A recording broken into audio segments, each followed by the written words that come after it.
Je vais continuer maintenant par vous parler d'un autre sujet que j'avais inscrit à l'ordre du jour et qui va vous faire un peu marrer. Alors maintenant que chacun en a pris pour son grade, ça va être à mon tour. Voilà. Pourquoi? Parce que mon histoire à moi, elle est simple. Quand j'ai commencé en politique, je l'ai fait par respect pour quelqu'un qui a toujours été mon modèle. Et donc, je l'ai fait avec mon cœur. Mon métier, c'était pas du tout ça. Moi, j'étais informaticien, je travaillais dans une grosse entreprise d'informatique. Si j'étais resté dans mon métier, d'ailleurs, je serais aujourd'hui ailleurs et certainement dans des conditions, je dirais pas meilleures, mais différentes. Je me suis engagé en politique pour ça et j'ai fait le choix de ne pas m'inscrire dans un parti politique. À 20 ans, quand on fait de la politique, si on s'inscrit pas dans un parti politique, ça veut dire qu'on ne fait pas carrière. Et moi, j'ai fait ce choix et je l'ai assumé. Je n'ai pas fait et je ne voulais pas faire carrière en politique. En revanche, je voulais mener la vie dure aux partis politiques, mener la vie dure à ceux qui font que la politique est ce qu'elle est devenue aujourd'hui, ceux qui l'ont complètement dévoyée, ceux qui l'ont complètement truquée, ceux qui s'en servent aujourd'hui pour de multitudes d'objectifs qui ne sont pas du tout ceux en rapport avec l'intérêt général.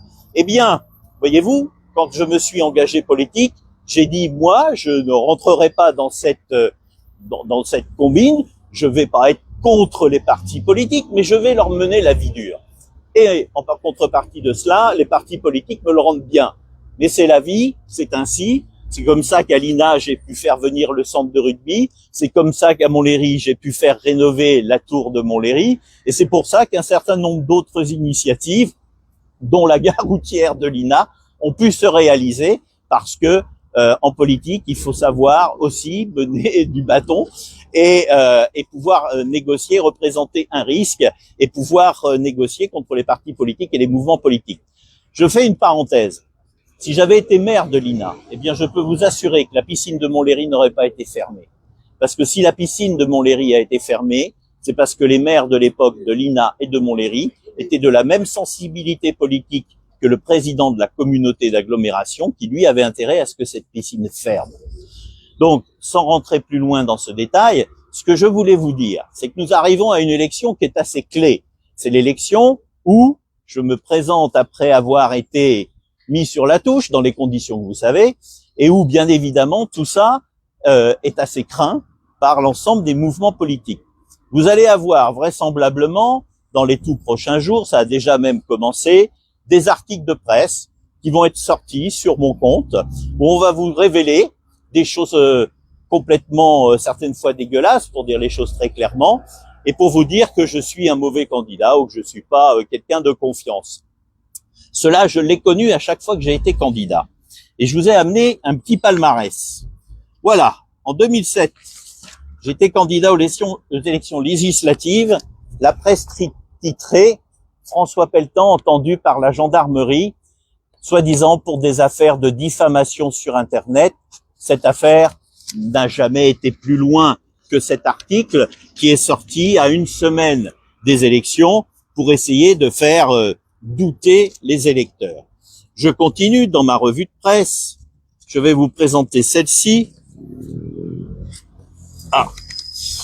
Lorsque je me suis présenté aux élections en 2014 pour l'élection de l'INA, eh bien, on a sorti un article de presse dans le journal L'Humanité pour vous annoncer, pour vous dire que le maire de l'INA était en vérité un maire marchand de sommeil, parce que j'avais j'avais quelques logements dans une ville à côté, et que parce que j'étais propriétaire de logements et que je les louais, j'étais marchand de sommeil. Ça, c'est sorti pour les élections de 2014. Ça n'a jamais eu de suite après, puisque mes appartements n'ont jamais posé de difficultés. Les locataires ne s'en sont jamais plaints. Ensuite, j'ai été candidat aux élections cantonales de 2015. Et là, on vous a sorti un article de presse, grosso modo quelques semaines avant. C'est le maire interrogé pour son bar associatif. L'affaire du bar associatif, vous la connaissez, on en a parlé. Elle s'est soldée par une première condamnation et ensuite par une une décision de relèvement. Et puis, on continue. En 2017, c'était les élections législatives, j'étais candidat, et là, le jeudi d'avant le premier tour des élections, eh bien, on vous a sorti dans la presse un article pour vous parler d'un Tunisien qui avait subi de ma part un certain nombre de choses dont nous avons parlé hier lors du live précédent. Et puis, bien évidemment, à chaque fois, c'est présenté comme me mettant sur la sellette et en étant quasiment coupable. Ce que je voudrais dire, c'est que pour cette affaire-là encore du Tunisien, comme je vous l'ai dit hier, eh bien, elle s'est finie par un non-lieu. Ce que je veux dire, c'est que ça aussi, ça rejoint un petit peu le premier point de cette intervention. Dans une démocratie, franchement, ce ne sont pas des méthodes qui ont lieu, qui devraient avoir lieu en tout cas. Une affaire qui aujourd'hui va vous être délivrée, une histoire de maire qui s'en prendrait à moi, est une affaire qui a été amenée par des soutiens du candidat actuel maire de l'INA qui a eu un mauvais score la semaine dernière. Donc, pour dire très clairement, des personnes qui sont soutiens de Monsieur Rodari, qui sont allés depuis 1 mois et demi faire le tour des rédactions ici en Essonne, mais également dans d'autres secteurs de l'Île-de-France, de façon à faire sortir des articles qui me désignent comme étant quelqu'un ayant commis des escroqueries ou je ne sais quoi. Alors, je voudrais vous dire que le meilleur rempart contre ça, parce que c'est de l'imbécilité, le meilleur rempart contre ça, c'est vous. Parce que si vous n'acceptez pas de croire ces horreurs, eh bien, je peux vous assurer qu'elles n'auront aucun effet et que ce sera pour ceux qui les utilisent peine perdue.